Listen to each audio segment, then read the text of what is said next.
የአይምሮን ጦርነት ማሸነፍ። እንዴት ናችሁ ቤተሰቦች? ዛሬ በሚገርም ሐሳብ ተገናኝተናል። ጠላቶቻችን ብዙ ናቸው ታውቃላችሁ። እንዳንለወጥ ያደረጉ በጣም የምንፈልገውን በህይወታችን ውስጥ ልናሳካ የምንመኘውን ነገር እንዳናሳካ ወደኋላ የጎተቱ የተግባር ሰው እንዳንሆን ያደረጉ እጀምራለሁ ያልነውን እንዳንጀምር የጀመርነውን ደግሞ እንዳንጨርስ የከለከሉ ብዙ ጠላቶች አሉ። አንዳንዶቹ ጠላቶቻችን አይምሯችንን ተቆጣጥረውታል። ሐሳብ ብቻ ጭንቀት ብቻ እንዲኖረን የናፈቀንን ለውጥ እንዳናይ ጊዜያችን እንዲባክን አድርገውናል። ታዲያ እስከ መቼ ይጫወቱብናል? መጀመሪያ ምን እናደርጋለን መሰላችሁ? ጠላታችን ማን እንደሆነ ለይተን እናውቃለን። ከዛ አንድ በአንድ እያንዳንዱ ላይ ጦርነት እናውጃለን። አንዳንዶቹን ጠላቶቻችንን ፊት ለፊት እንጋፈጣቸዋለን። አንዳንዶቹን ቀስ ብለን እያለሳለስን እያጫወትን እንጥላቸዋለን። አንዳንዶቹን ጠላቶቻችንን ግን ወዳጅ እናደርጋቸዋለን። ሰንዙ የተባለ ደራሲ ዲ አርት ኦፍ ዋር በተባለ መጽሐፉ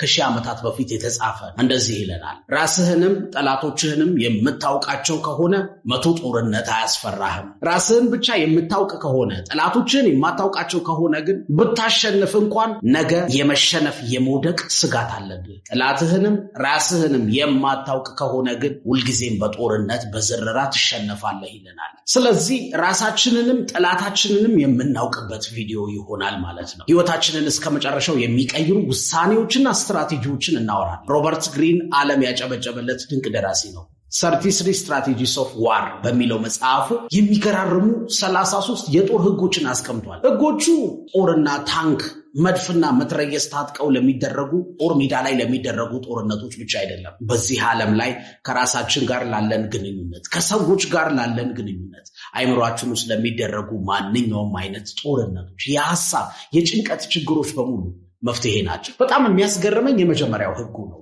እንደዚህ ይላል፣ ዌጅ ዋር ኦን ዩር ኤነሚስ ይላል። ጠላቶች ላይ ጦርነት አውጅባቸው። ጠላት ነው። አንተን ከመጣል ወደኋላ ከማስቀረት ሌላ ትኩረት የለውም። አንተ ደግሞ ህልም አለህ፣ ትልቅ ፍላጎት አለህ። ከሁሉ በላይ ደግሞ ፈጣሪ ወደዚህ ምድር ያመጣ ለትልቅ ዓላማ ነው። እሱን ልታሳካ ስትጓዝ ሊያደናቅፍህ ይችላል። እንዴት አድርገህ ነው ታዲያ ይህን ጠላት የምታሸንፈው? በጣም የሚገራርሙ ሐሳቦችን አወራቸዋል። የመጀመሪያው እንዳትለወጥ ያደረገ አቁሙ ያስቀረህ ትልቁ ጠላትህ ስንፍና ነው። ለነገ ብለህ ያሳደርከው፣ ማድረግ እያለብህ ያላደረከው፣ መስራት እያለብህ ያልሰራኸው ስራ በሙሉ ባለህበት ቆመህ እንድትቀር ገቢህ እንዳይነቃነቅ አድርጎሃል። ሰዎች ሁሌም አሸናፊ የሚሆኑት ስንፍናቸውን ታግለው ሲያሸንፉት ነው። እንደውም ሰምታችሁ ከሆነ ጀግና ማለት ራሱን የሚያሸንፍ ነው፣ ያኔ ማንም አይጠለውም ይባላል። እውነት ነው። ትልቁ ጦርነት ያለው ውስጥ ነው። ፊት አውራሪው ደግሞ ትልቁ ውስጣዊውን ጦርነት የሚመራው ደግሞ ስንፍና ነው። አስበው እስኪ እሰራዋለሁ ያልከውን ስፖርት መስራት ብትጀምር፣ አስበው እጀምረዋለሁ ያልከውን ንባብ ወይ ደግሞ አዲስ ኮርስ፣ አዲስ የቋንቋ ልምምድ ወይ ደግሞ እጀምረዋለሁ በቅርቡ ያልከውን ቢዝነስ ብትጀምረው፣ ትምህርቱን በደንብ አድርገህ ብታጠናው፣ ያሰብከውን ያለምከውን ያቀድከውን ሁሉ ብታደርግ፣ ለራስህ የገባኸውን ቃል ብትጠብቅ ምን አይነት ሰው እንደምትሆን አስበው። አንተን ማን ነው የሚያውቀው? የትኛውንም ህልምህን እኮ ታሳካዋለህ። ይሄንን ግን እንዳታደርግ ስንፍና እየጎተተ ነው። የአንተ ህይወት የሚቀየረው መንግስት ሲቀየር አይደለም፣ ስርዓት ሲለወጥ አይደለም፣ ሚስትህ፣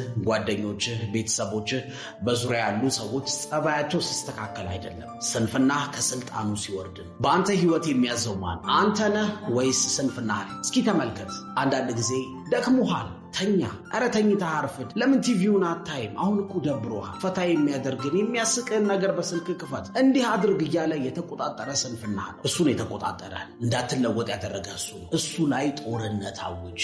እንዴት አድርጌ ካልክ መጀመሪያ ምን ያህል ከምትፈልገው ነገር እያስቀረህ እንደሆነ አስበው። ያመጣብህን ጉዳት አስበው። ስንቴ ራስህን እንደወቀስከው፣ በስንፍና ምክንያት ስንት ነገር እንዳመለጠህ አስበው። በነገራችን ላይ ራስህን የምትቀይረው ለራስህ ብለህ ብቻ አይደለም። አንተን የሚፈልጉ አንተን የሚጠብቁ ቤተሰቦች አሉ። ሀገርህ ትጠብቅሃለች። ከሁሉ በላይ ደግሞ ወደዚህ ምድር ያመጣ ፈጣሪ ለትልቅ ዓላማ ነው። ታዲያ በስንፍና ምክንያት እንዴት ነው ከዛ የምትቀረው? ስንፍናህን ካልቀበርከው ሊቀብር ነው። እንዴት አድርጌ ላስተካክለው ካልከኝ ከ1000 ዓመታት በፊት የተነሳ ንጉስም ጠቢብም ፈላስፋም የነበረ ማርክስ ኦሬለስ የተባለን ሰው ሐሳብ ተውሼ ልንገርህ፣ ሁልጊዜ ምቾት የሚነሳ የሚጎረብጥ ነገር ማድረግ ተለማመድ። ምን ማለት መሰለህ? ለምሳሌ አንተ ሁልጊዜ በሙቅ ውሃ መታጠብ ነው የምትወደው። እስኪ ነገ በጠዋት ተነስና በቀዝቃዛ ውሃ ታጠብ፣ የጤና ችግር የማያመጣብህ ከሆነ ማለት ነው። ወይ ደግሞ እሰራለሁ ብለህ ብዙ ጊዜ ቃል ገብተሃል ለራስህ፣ ስፖርት እሰራለሁ ብለህ እስኪ መሮጥ ጀምር፣ ወይ ቀለል ያለ ፑሽአፕ ቤት ውስጥ መስራት ጀምር። ማንበብ የማትወድ ከሆነ ራስህን አስጨንቀህ ቁጭ አድርገህ 5 ገጽ ለማንበብ እስኪ ሞክር። ይህንን በየቀኑ ደጋግመው። ስልክ ላይ በጣም የምታዘወትር ከሆነ በጣም ቲቪ የምታይ ከሆነ እስኪ ከስልክ የጸዳ ከቲቪ የጸዳ ቀን አሳልፍ። እዛ ምትክ የሆነ ነገር አንብብ፣ የሆነ ነገር አጥና፣ የሆነ ፍሩትፉል የሆነ ውጤት የሚያመጣ ነገር ስራ። እዛ በኋላ ራስህን ማስጨነቅ ስትጀምር፣ ራስህን ከምቾት ማስወጣት ስትጀምር ዊል ፓወርህ ይጨምራል። የሆነ ነገር አስበህ አቅደህ የመፈጸም አቅምህ ይጨምራል። ራስህ ላይ ጀነራል ሁን፣ አዛዥ ሁን። ውትድርና ለስንፍና አይመችም። ዲስፕሊን ነው የሚሰጥ። 2 ምርጫ ነዋ ያለ፣ ወይ ታደርጋለህ ወይ ትቀጣና ታደርገዋለህ። አለማድረግ የሚባል ነገር የለም። ራስህን ምቾት እየነሳህ ብዙ ርቀት ውሰደው። የሆነ ነገር ልታደርግ አስበህ ግን እኮ ደክሞሃል፣ ደብሮሃል፣ ለምን አትተኛ? ለምን ቲቪውን ከፍተህ አታይም? ለምን ጓደኞች ጋር ወጣ ብለህ ፈታ አትልም? ሲል ከምትፈልገው ነገር ሊያስቆምህ አይምሮ የሆነ ሐሳብ ሲያመጣ እጅ ከፍንጅ ያዘውና እንደዚህ አድርገህማ ሰነፍ አታደርገኝም ብለህ ያሰብከውን ነገር ወደ ማድረግ ወደ ተግባር ግባ። ስንፍና የተባለ ጠላታችንን መዘረር ይቻላል፣ ግን በጣም ትዕግስት፣ በጣም ጽናት ይጠይቃል። ለምን መሰላችሁ? ዛሬ አሸነፍኩት ብለህ በጣም ቆንጆ የሥራ ቀን አሳልፈህ በማግስቱ አቅሙን አሰባስቦ መጥቶ ሊያሸንፍህ ይችላል፣ ሰነፍ ሊያደርገህ ይችላል። ስለዚህ ሁልጊዜ ላታሸንፈው ትችላል። ራስህን እንዳትጎዳ። ለምንድን ነው በየቀኑ ጎበዝ ያልሆንኩት? ለምን ሰነፍኩኝ ብለህ አትናደድ። በጽናት ለማሸነፍ መታገል አለብህ እንጂ እጅ መስጠት የለብህም። ዲ አርት ኦፍ ዋርን የጻፈው ሰንሱ አንዳንድ ጊዜ ትናንሽ ግጥሚያዎችን ልትሸነፍ ትችላለህ፣ ዋናው ነገር ትልቁን ጦርነት ማሸነፍ ነው ይላል። ታውቃላችሁ፣ የዋንጫ ቡድን አንዳንድ ጊዜ ነጥብ ይጥላል፣ ይሸነፋል፣ አቻ ይወጣል። ሁሉንም ጨዋታ በተከታታይ አያሸንፍም፣ ግን አብዛኛውን ጨዋታ ስለሚያሸንፍ ዋንጫውን ይበላል። አንዳንድ ጊዜ እኮ በጣም አቅመቢስ ከሆነ ሰው ጋር ስትደባደብ ልትቀጠቅጠው ትችላለህ፣ እሱም ግን 1-2 ይሰነዝራል። ምንም አይደለም። አየህ፣ አንዳንድ ጊዜ ልትሰልፍ ትችላለህ፣ ስህተት ልትሰራ ትችላለህ። በህይወት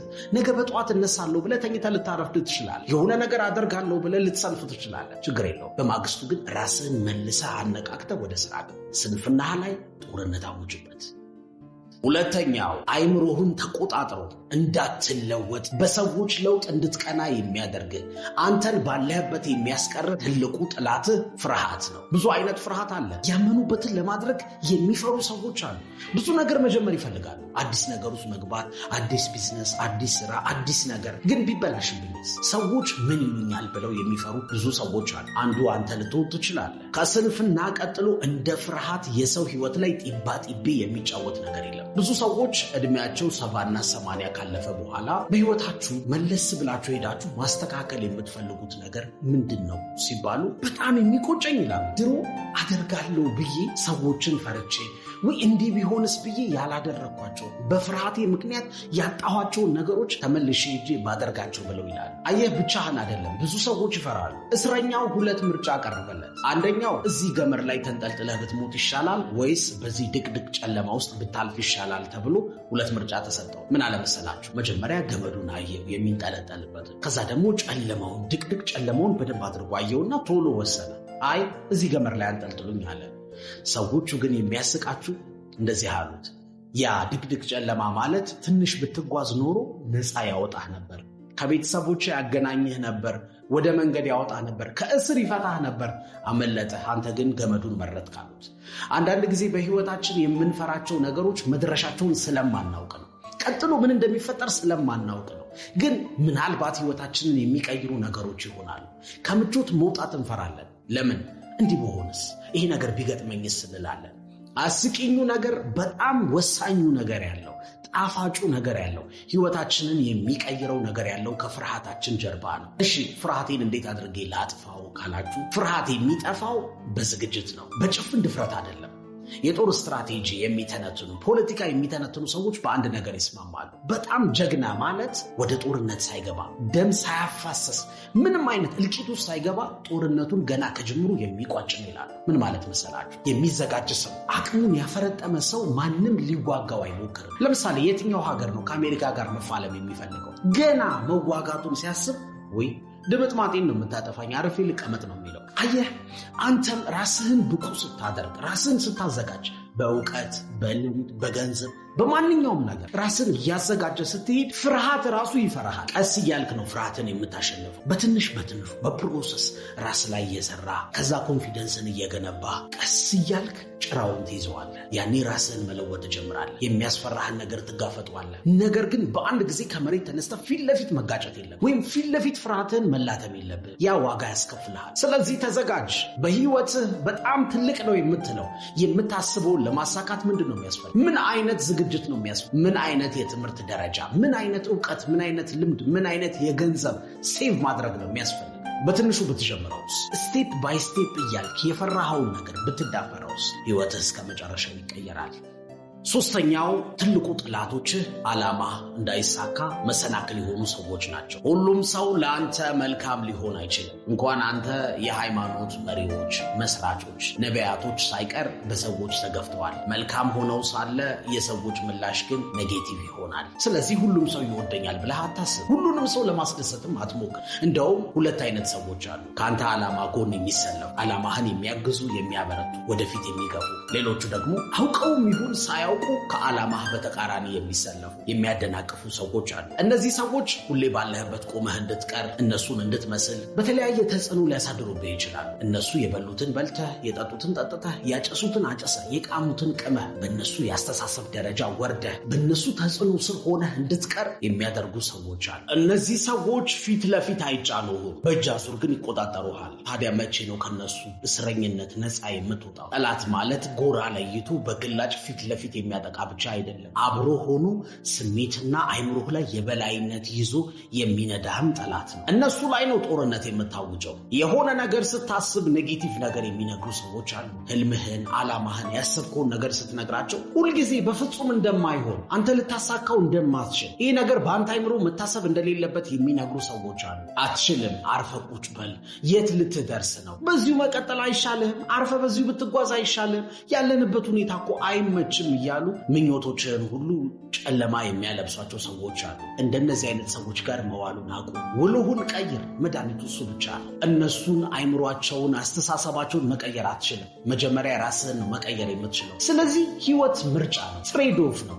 አንድ ነገር የምታነሳ ከሆነ የሆነ ነገር ልትጥል ትችላለህ። ወይ እነሱን ትመርጣለህ ወይ ደግሞ ዓላማህን፣ ቀጣዩ ምዕራፍህን፣ የህይወትህን አዲሱን አቅጣጫ ትመርጣለህ። እውነተኛ ለውጥ ስታመጣ የምትርቃቸው ጓደኞች ይኖራሉ፣ የምታስቀይማቸው ሰዎች ይኖራሉ። እሱ እኮ ጠፋ። ራሱን እንደማን ነው የሚያየው? ራሱን እንደ ቢዚ ሰው ነው እንደሚያየው ሊሉ ይችላሉ። ሊገምቱ፣ አስተያየት ሊሰጡ፣ በአንተ ጀርባ ሊያወሩ ይችላሉ። የጠፋኸው ግን ለመልካም ነው። ራስህን በመልካም ሰዎች፣ በሚለውጡ ከዓላማ ጋር አብረው በሚሄዱ ሰዎች መክበብ አለብህ። ከዛ በአጭር ጊዜ ለውጡን ታየዋለህ። የመጨረሻው በጣም ወሳኙ ጠላትህ ራስህ ነህ። የራስህ ጠላት።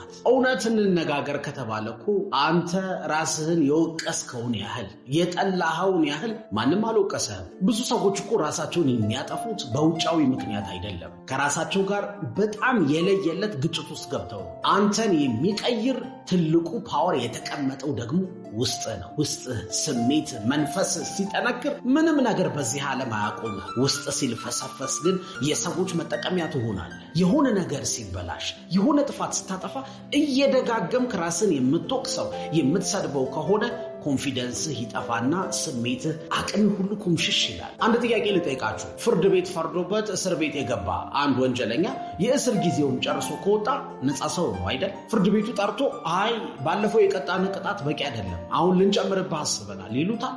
በፍጹም አይሉትም። በአንድ ጥፋት 2-3 ጊዜ አይቀጣም። አንተ ግን አንድ ያጠፋኸው ጥፋት፣ ከዓመታት በፊት የሰራኸው ስህተት በየቀኑ 1000 ጊዜ ራስን ትቀጠቅጠዋለህ፣ ራስን ትወቅሰዋለህ።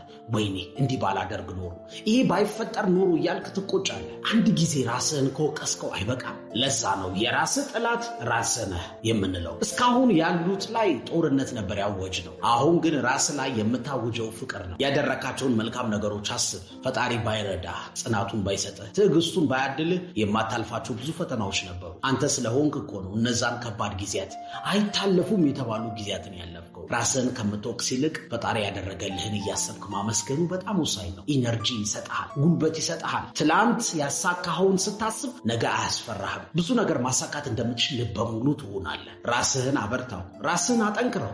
ቃላት በጣም ፓወርፉል ናቸው። ቃላት አጥንት የላቸውም፣ አጥንት ይሰብራሉ። ለዛ ነው በጣም ፓወርፉል ስለሆኑ አጥንትህን የሚያለመልም ነገር ተናገር። በተለይ ፈጣሪ ያደረገልህን ነገሮች አስታውስ።